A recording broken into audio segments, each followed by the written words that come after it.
Padma Vibhushan Amrita Pritam, famous novelist, poet की कविता। मैं तुझे फिर मिलूंगी, कहाँ कैसे पता नहीं।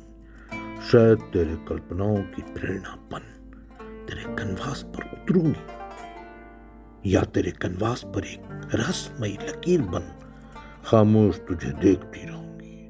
मैं तुझे फिर मिलूंगी, कहाँ कैसे पता नहीं। या सूरज की लौ बनकर तेरे रंगों में खुलती रहूंगी, या रंगों की बाहों में बैठकर तेरे कनवास पर बिक जाऊंगी।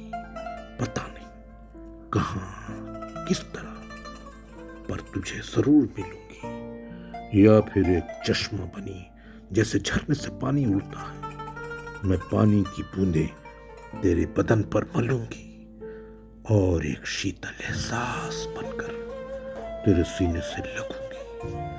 मैं और तो कुछ नहीं जानती, पर इतना जानती हूं कि वक्त जो भी करेगा ये जन्म मेरे साथ चलेगा।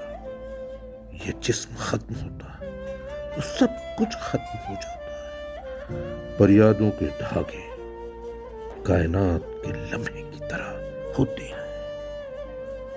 मैं उन लम्हों को चुनूंगी, उन धागों को समेट लूंगी। मैं तुझे फिर मिलूंगी, कहाँ कैसे पता नहीं। मैं तुझे फिर मिलूंगी, मैं तुझे फिर मिलूंगी।